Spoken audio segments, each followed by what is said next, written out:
하루는 진공청소기 외판원이 외딴 농가의 문을 두들겼습니다.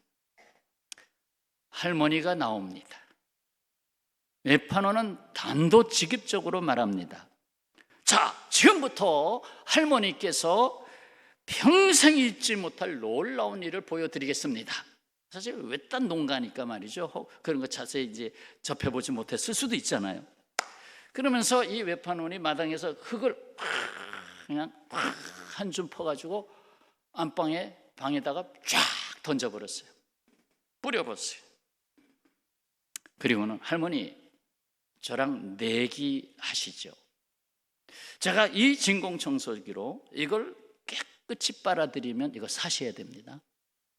그러나 그렇지 않으면 제가 이 흙을 제가 다 먹어버리겠습니다. 어때요? 하고 너무 확신이 세가지고 분명히 이렇게 되면 살 거다. 그러자 할머니는 멍하니 참 안 됐구나. 한참 쳐다보다가 부엌에 들어가서 큰 숟가락을 하나 들고 나왔습니다. 그리고는 외판원에게 건너주면서 하는 말이, 안 됐어 젊은이, 여기는 전기가 안 들어오는 데야. 숟가락으로 다 파먹게나. 그렇습니다. 신제품 청소기, 만능 AI 세탁기, 고화질 TV, 매우 빠른 컴퓨터, 그 어떤 전자제품도 전기가 없으면 무용지물입니다. 1초도 사용할 수가 없습니다. 성령의 임재하심은 마치 전기장치에 전기 코드가 꽂히는 것과 같습니다. 여기서 오늘 우리에게 주시는 말씀을 듣고자 합니다. 먼저, 성령의 임재하심이 없다면 기록된 말씀 로고스가 하나님께서 내게 주시는 말씀 레마가 될 수 없다는 것입니다. 기록된 말씀, 성경 66권 기록된 말씀, 여기에는 교리가 있고 하나님의 약속이 있고 다 있습니다. 이 로고스가 내게 주시는 말씀, 오늘 요한복음 3장 16절을 내게 다시 주셨네. 시편 1편 1절을 내게 다시 주셨네. 내게 주시는 말씀으로 레마로 다가오게 하시는 것이 성령이 하시는 일입니다. 기록된 말씀을 내게 주시는 말씀으로, 그때의 말씀을 오늘 말씀으로. 요한복음 16장 오늘 본문 13절, 그러나 진리의 성령이 오시면 그가 너희를 모든 진리 가운데로 인도하시리니, 그 성령께서 하나님의 말씀을 가지고 너희를 인도하겠다. 14절에서는 그가 내 영광을 나타내리니 내 것을 가지고 너희에게 알리겠습니다. 말씀으로 오신 예수 그리스도, 이제는 보혜사 성령께서 너희에게 내 것을 알리시리라. 그런데 왜 하나님이 내게 주시는 말씀을 잘 듣지 못할까요? 내게 주신 레마의 말씀이 잘 남지 않을까요? 로고스, 저 창세기 1장 1절부터 요한계시록까지 다 읽었어요. 그럼 내게 주시는 말씀이 뭐였어요? 할 때에 잡히느냐 이거지. 그것도 오늘 저녁에. 하늘로부터 진리를 말한다 할지라도 내 지식과 경험이라는 필터, 내 지식과 내 경험이라고 하는 것에서 걸러진다면 그것은 단지 내가 취한 정보와 지식이 될 뿐입니다. 그러나 하나님께서 내게 임재하시면 비로소 하나님이 지금 내게 말씀하시는 말씀이 내게 들어오게 하십니다. 그때 나는 내 주관과 내 지식 경험에 갇히지 않고 나를 인도하시는 말씀, 내게 주시는 말씀 레마에 함께 하는 것입니다. 아이고, 내가 이번에 참 사고가 났네. 근데 그 사고 났을 때 하나님이 내게 주시는 말씀, 레마죠. 그렇습니다. 성령의 임재하심이 없다면 내게 말씀하시는 하나님과 교제할 수 없습니다. 예수께서 말씀하시죠. 마태복음 10장 19절에 너희를 넘겨줄 때에, 핍박받을 때에 어떻게 또는 무엇을 말할까 염려하지 말라. 그때에 너희에게 할 말을 주시리니, 할 말을 주겠다. 말하는 이는 너희가 아니라 너희 속에서 말씀하시는 이 곧 너희 하나님 아버지의 성령이시니라. 성령이 말하게 하신다. 교회가 무엇입니까? 교회는 성령의 임재로 탄생하게 되는데, 교회는 하나님의 말씀을 맡은 공동체입니다.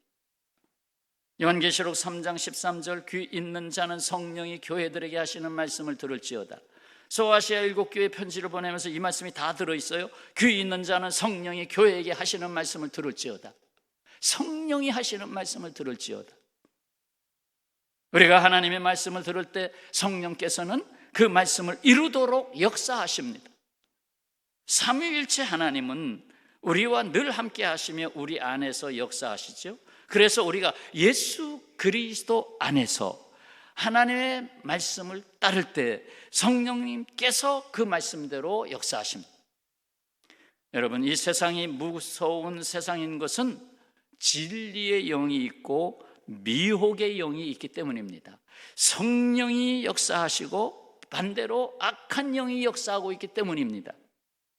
요한일서 4장 6절에 우리는 하나님께 속하였으니 하나님을 아는 자는 우리 말을, 사도의 전하는 말을 듣고 하나님께 속하지 아니한 자는 우리의 말을 듣지 아니하느라. 하나님께 속한 자는 전도자의 말을 듣고 속하지 않은 자는 듣지 않는다. 진리의 영과 미혹의 영을 이로써 아노니라. 미혹이 무서운 것은 그 미혹하는 것이 인간의 영혼을 파고 들어와서 죽이고 하는데 영적인 것이라는 것입니다. 미혹의 영, 영적인 것이라는 거예요. 그것이 나를 무너뜨린다. 성령에 속한 사람은 진리의 영을 따르고 사탄의 영에 속한 사람은 미혹의 영을 따르게 됩니다. 성령께서 미혹하는 영보다 더 강력하게 역사하시는 것 외에는 답이 없습니다.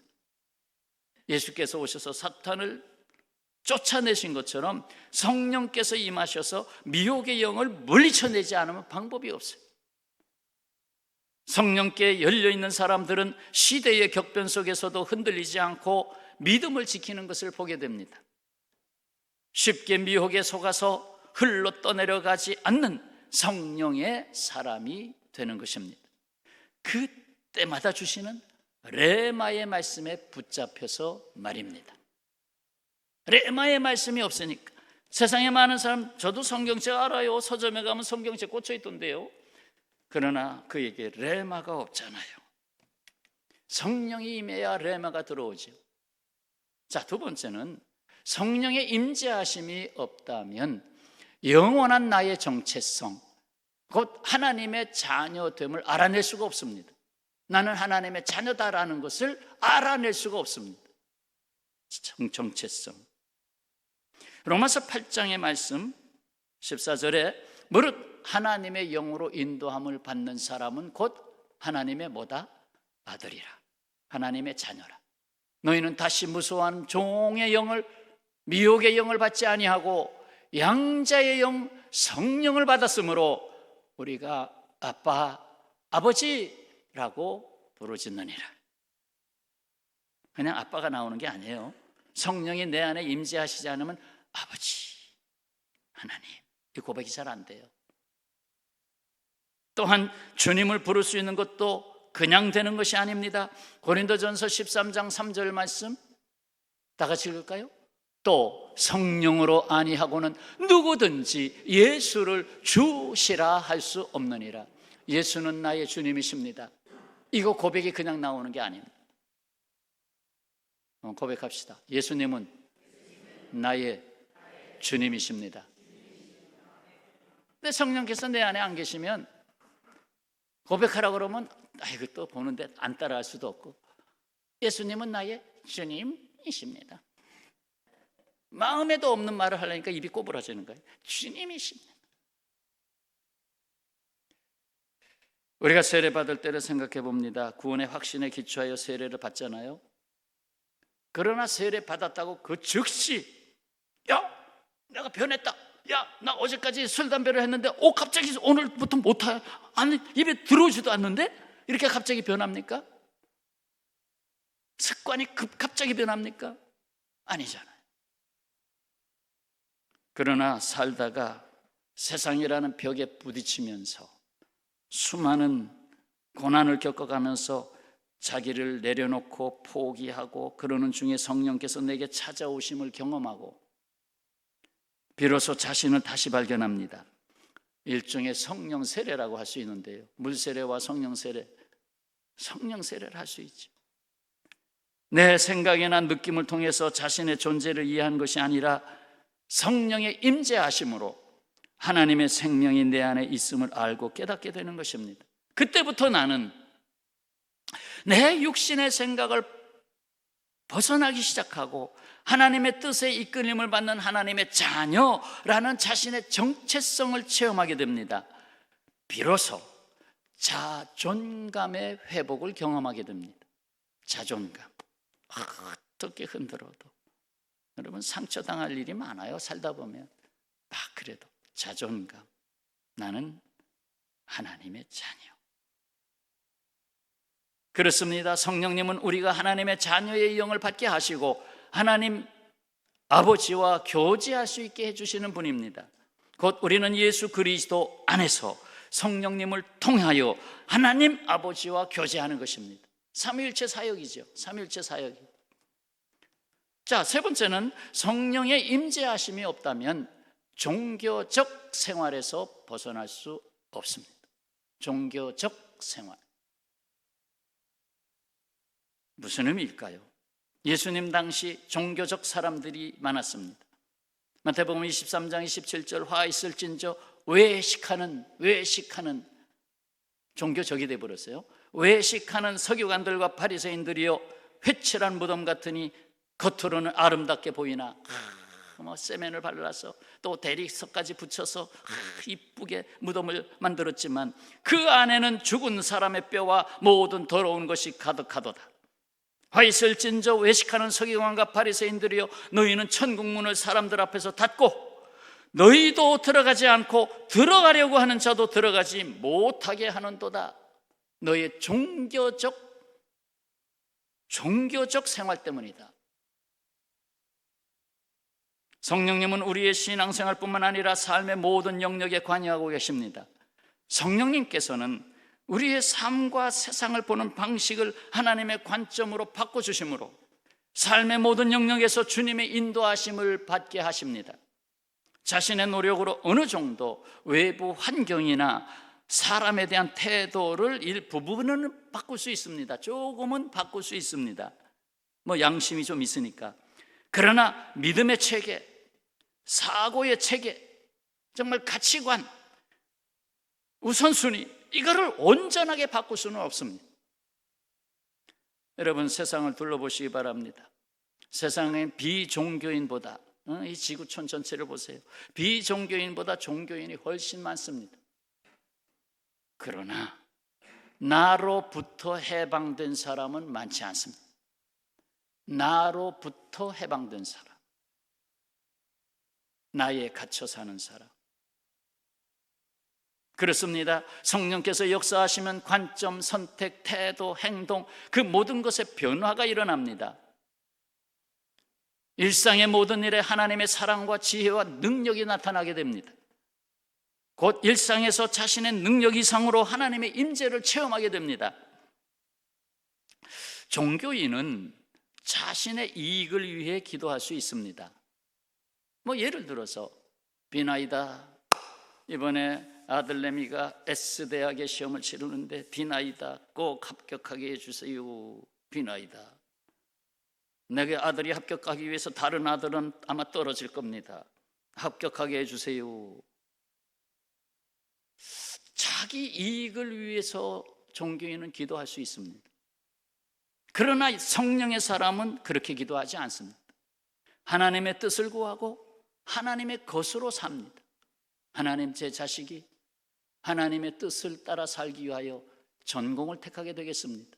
주님 인도하여 주시고 그에게 주신 달란트를 따라 갈 수 있도록 학교의 문을 열어 주옵소서. 그리고 주님의 뜻을 위해서 살게 하여 주옵소서. 성도 여러분, 검증해 보십시오. 육신의 사람은 소유를 위하여 재물을 모으지만 성령의 사람은 베풀기 위하여 돈을 법니다. 많이 벌어야 많이 베푸니까. 육신의 사람은 높아지기 위해 수고하지만 성령의 사람은 낮아지기 위해서 높아집니다. 높은 사람이 낮아져야 겸손한 거 아니에요? 육신의 사람은 자기 이름을 위하여 살지만 성령의 사람은 자기를 부인하고 그리스도 예수의 이름으로 하나님께 영광을 돌리며 삽니다. 육신의 사람은 사망의 굴레를 벗어나지 못하고 살지만 성령의 사람은 생명을 주기 위해서 매일 죽습니다. 바울의 고백처럼 나는 날마다 죽노라. 안 죽을 때도 있어요. 그렇습니다. 성령께서는 자기 중심적인 나로부터 해방시키기 위해서 일하십니다.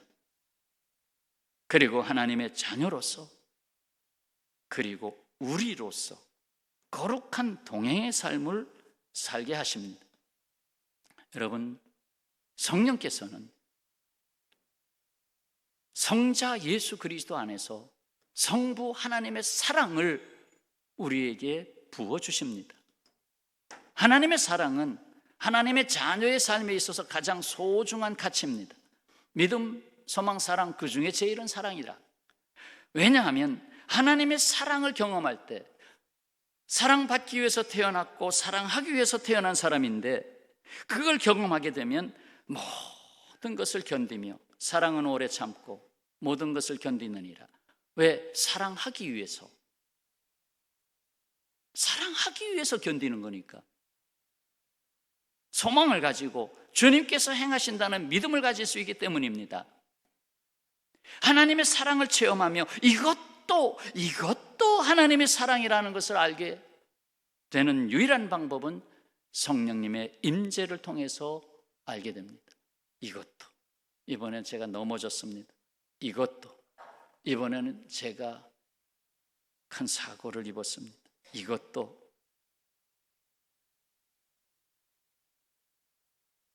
지금 무슨 말씀을 들었죠? 성령의 임재하심이 없으면 종교적 생활에서 벗어날 수가 없다. 네 번째 말씀, 내 안에 성령께서 임재하심이 없으면 예수 그리스도의 성품, 그 능력을 받을 수도 없고 운반할 수도 없습니다. 성령의 9가지 열매를 보세요. 모두 다 그리스도 예수님의 성품입니다. 보세요. 갈라디아서 5장 22절, 오직 성령의 열매는, 성령이 임재하심으로 나타나는 열매는 사랑과 희락과 화평과 오래 참음과 자비와 양선과 충성과 온유와 절제니 이 같은 것을 금지할 법이 없나니라. 성령께서는 우리를 통하여 하나님의 인격과 능력이 나타나기를 원하십니다. 성령님을 체험하고 하나님의 말씀을 믿고 순종하면 성령 하나님께서는 우리를 통하여 하나님의 영광을 드러내십니다. 그 삶을 보여주신 하나님이 바로 성육하신 예수 그리스도입니다. 예수 그리스도의 성품이 나타나는 것이 성령의 열매라 하면 하나님의 능력이 나타나는 것이 성령의 은사입니다. 성령의 열매, 성령의 은사. 성령의 열매는 성품 쪽에 가깝고 은사는 능력 쪽에 가깝습니다. 그러므로 성령의 임재하심으로 그리스도의 성품과 능력 모두 나타나는 것입니다. 평화의 가족 여러분, 우리의 삶은 마치 자동차 운전과 같습니다.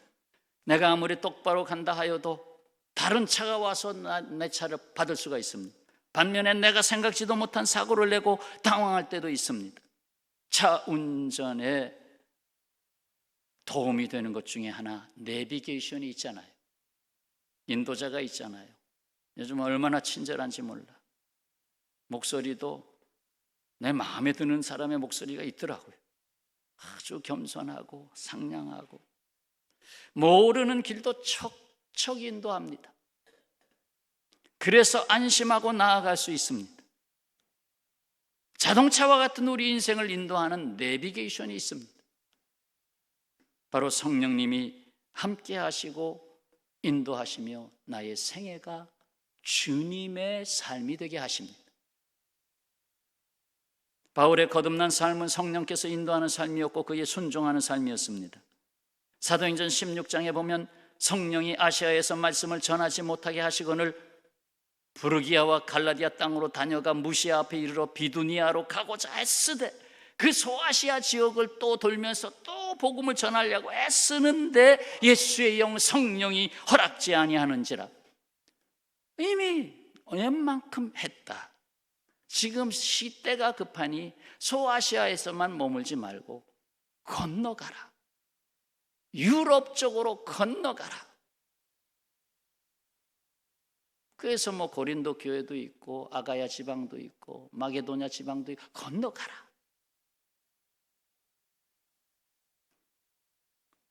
성령의 인도하심입니다. 성령이 거부할 때도 있고 다른 길을 열어줄 때도 있고, 이것입니다. 주님이 이 세상에 몸으로 함께 동행하실 수가 없어서 몸을 가진 우리 안에 성령께서 임재하시도록 하십니다. 이에 우리는 하나님께서 택하신 사람으로 예수 그리스도로 말미암아 성령의 사람으로 오늘과 내일 그리고 영원토록 살아있는 하나님의 자녀로서의 정체성을 가진 특별하고도 놀라운 존재가 되는 것입니다. 성령께서 강림하심은 놀라운 역사요 은혜로운 사실입니다. 이는 창세기 2장 7절의 역사적 사실을 다시 이루신 회복의 역사입니다. 뭐가 써 있어요? 여호와 하나님이 땅의 흙으로 사람을 지으시고 생기를 그 코에 후 불어넣으시니 사람이 생명이 되니라. 비로소 살아있는 존재, 생명체가 됐다는 말입니다. 생명, 살아있는 존재가 되니라. 흙과 같은 인간이었는데 비로소 살아있는 존재가 되니라. 어떻게? 생기를 훅 불어넣으시. 그 성령이 들어간 것입니다. 예수께서 부활하신 첫날 저녁에 제자들이 유대인들을 두려워하여 문을 굳게 닫고 벌벌 떨고 있을 때 예수께서 찾아오셨습니다. 요한복음 20장 21절, 너희에게 평강이 있을지어다.